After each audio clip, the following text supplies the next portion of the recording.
So that's a real change that's come. This is a lot of information that I can't really get into those videos because I'm always worried about the amount of time it's going to take. I already got some comments in that video saying that there was 4 minutes of information in a 15-minute video. There was only one comment, but it's kind of annoying because obviously the video is meant to be entertaining as well. But there is an awful lot more to it than what I put in that video for that reason. I don't want to go down into the weeds of all of the technical sides of it because it will turn people off. And that video, when we try to make these videos, we always say, well, let's keep it simple so people who are not technically minded can understand.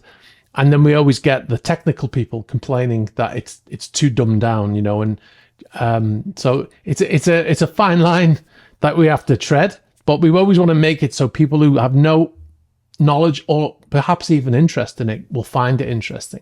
There's a great quote from Elon Musk. He says, "Be clear, not clever. Avoid nonsense words and technical jargon. It slows down communication. Don't try to sound smart. Be efficient." Another thing that came up a lot in the comments, if you look in the comments of that video, is about Elon Musk. And about, I saw one comment saying, don't give Elon Musk any more importance than he already has, or something like this. And this is to do with politics, right? I mean, he's become quite divisive in the US. If you're from the US, you'll probably know what I'm talking about. I do catch some of the US news occasionally, especially when I'm over that side of the world.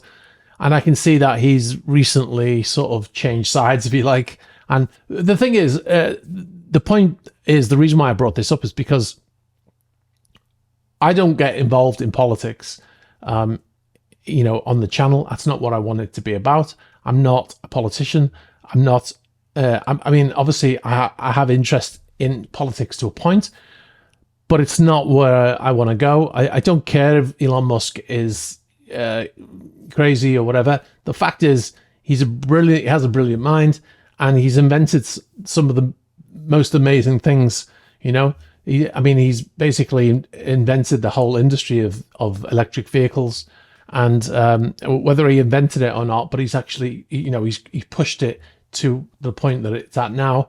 And he's created these amazing rockets that can land themselves, the boosters. NASA couldn't even do that. NASA use his rockets now. And you've got the Starlink system, which is incredible as well. So regardless of what he thinks, I do often wonder why he posts on Twitter so much and why he gets into that stuff with people on Twitter. I don't understand it really. I don't read it. I don't subscribe to Elon Musk's feed. I used to, but unfollowed him because I'm just not interested in that kind of stuff. If I follow Elon Musk, it's because I want to know about his technical stuff, not about his political stances. It's the same with anyone. If I follow, like I recently unfollowed a racing driver because he was talking about British politics, a British racing driver. And I know they're people in themselves, but if they're famous for being a racing driver, then in my opinion, their feed should be about racing driving, right? About racing.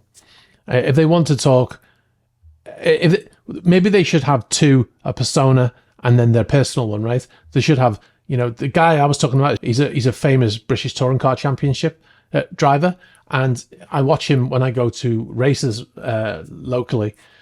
And I follow him because I want to know about I want to know what he thinks about racing, about Formula One, about stuff like that. I don't want to know about his politics. So maybe he should have the racing driver and then personal, private thoughts.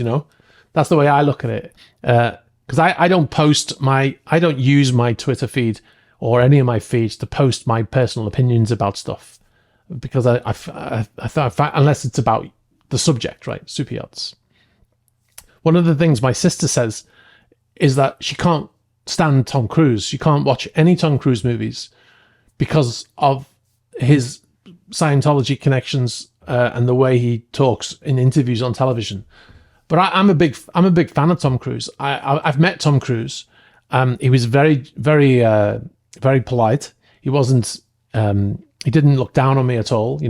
I was in the military at the time, and he was scouting for Eyes Wide Shut, the movie, and I worked in a place where they were going to film, but it was on a military base, and I met him, and he was brilliant. You know, he was very polite. He talked to me. I asked him about how they did something in Mission Impossible, how they did the bit on the train, because to me at the time it looked like it was real, and he explained how they did it, and they used this giant, like a giant fan that they, you know, I don't know if you've ever seen that sport where people jump and they just hover over this giant fan, and they wear those skydiving suits and they hover, and it's how they practice. He said they used one of those and they turned it on its side, and then they put him in the studio on top of a train roof, and then that was how the wind was blowing and stuff like that. So he told me all this but you know, when I met him, and he was a thoroughly enthusiastic, polite guy. And you know, whether or not I believe or whether or not I agree with his opinions about religion or politics is irrelevant to me, because I think he's a great action star, and I just think I watch him because he's Tom Cruise, right? I try to disconnect those two things. So going back round to Starlink and Elon Musk, I don't look at Starlink as, oh, it's something about Elon Musk, because I'm not politically minded in that way, and I don't care what he says on Twitter. All I care about is that he's created something that is changing the way we do things at sea, and he's making our lives better, regardless of how those people look at it. He's making our lives better as crew, because now we get to watch Netflix at sea, which we never ever got before. Like I mentioned in the video, what I would do, because I'm in charge of that, is we would have a web filter, and we'd have to block Netflix, YouTube, anything that has video streaming on it. We'd have to block it, and it was very complex to do this, especially YouTube, because it's very tricky to block specific things from working like that, streaming services. And it was a constant thing that we'd have to fight to try and block it, because you can't say to the crew, don't watch YouTube, because they'll all watch it, or streaming podcasts or whatever. They all do it. It's all part of our lives now, right? So just telling them not to do it, it doesn't work. You have to physically prevent them from being able to do it. Otherwise, they'll just do it. You've been watching a clip from our new Yacht Report podcast. Catch the full episode by clicking here. You can find a link to the new YouTube channel, Yacht Report Podcast, down here. You can also find us on Spotify and Apple Podcasts.